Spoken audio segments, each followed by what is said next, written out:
আসসালামু আলাইকুম রহমতুল্লাহ। প্রিয় বন্ধুরা, কেমন আছেন? বরগুনায় আমতলী উপজেলায় বাস কাউন্টার দখল নিয়ে বিএনপির দুই গ্রুপের মধ্যে ব্যাপক সংঘর্ষ হয়েছে।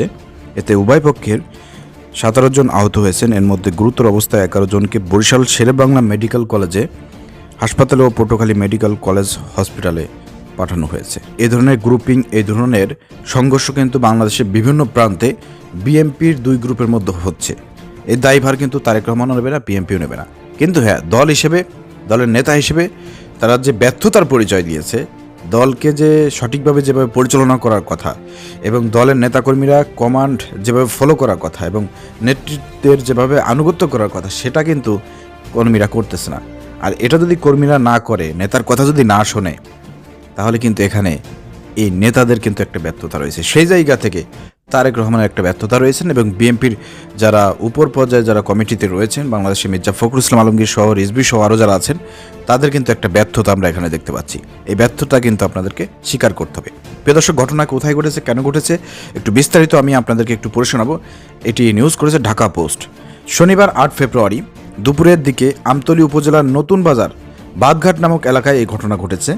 খোঁজ নিয়ে জানা যায়, ঢাকা কুয়াকাটা রুটে আমতলী পৌরসভার বটতলা নামক এলাকার ইউনিক পরিবহনের কাউন্টার দখল নিয়ে আমতলী পৌর বিএনপির আহ্বায়ক কবির ফকির ও আমতলী উপজেলা যুবদলের যুগ্ম আহ্বায়ক শামসুল হক চৌধুরীর চৌকিদারের মধ্যে বিরোধ ছিল। উভয় পক্ষের মধ্যে দাবি, পরিবহনটির কর্তৃপক্ষ কাউন্টারটি পরিচালনায় তাদের দায়িত্ব দিয়েছেন। এই বিরোধের জেরে কাউন্টার দখল নিতে শামসুল হক চৌকিদারের লোকজন বাস কাউন্টারে গেলে কবির ফকিরের চাচাতো ভাই ও আমতলী উপজেলা বিএনপির বহিষ্কৃত আহ্বায়ক জালাল ফকিরের দুই ছেলে রাহাত ফকির ও ফারহাদ ফকিরের বাধা দেয়। পরে এই ঘটনায় উভয় পক্ষের লোকজনের মধ্যে সংঘর্ষ হয়। এই ঘটনায় উভয় পক্ষের 17 জন আহত হন। এছাড়া সড়কে কয়েকটি গাড়ি ভাঙচুরের ঘটনা ঘটে।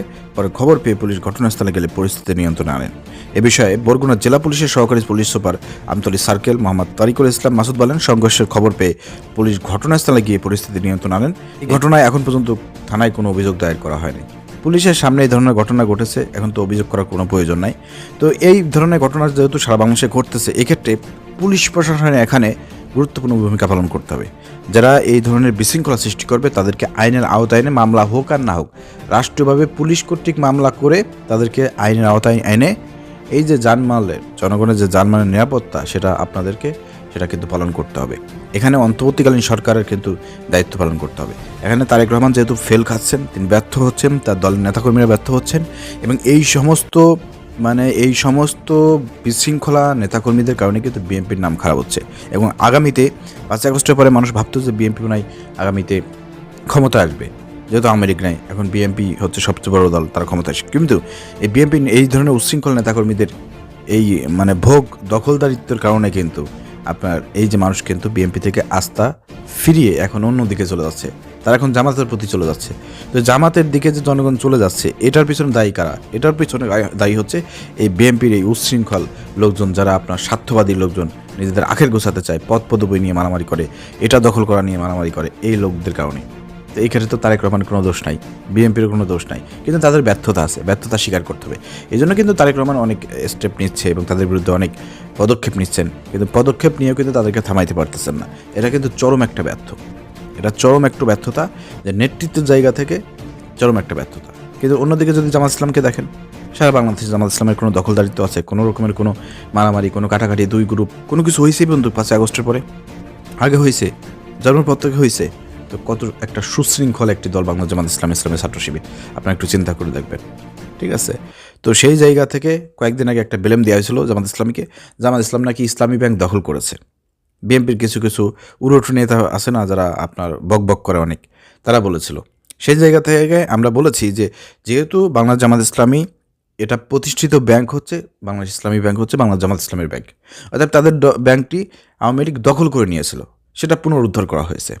এখন আপনারা যদি বলেন যে এই যে বাস স্ট্যান্ড, টেম্পু স্ট্যান্ড, বিভিন্ন জায়গা থেকে চাঁদাবাজি, এগুলো কি ওই 20 বছর আগে, 30 বছর আগে এগুলো কি বিএনপির ছিল যে এটা তারা পুনরুদ্ধার করতেছে? এরা তো কোনো প্রতিষ্ঠান না, এটা বিভিন্ন সময় ইজারাদের মাধ্যমে যাকে দায়িত্ব দেওয়া হবে তারা এখানে দায়িত্ব পালন করবে। এটা তো দখলের বিষয় না। এটা কোনটার সাথে কোনটা মিলান? ইসলামী ব্যাংক হচ্ছে জামাত ইসলামী প্রতিষ্ঠিত ব্যাংক।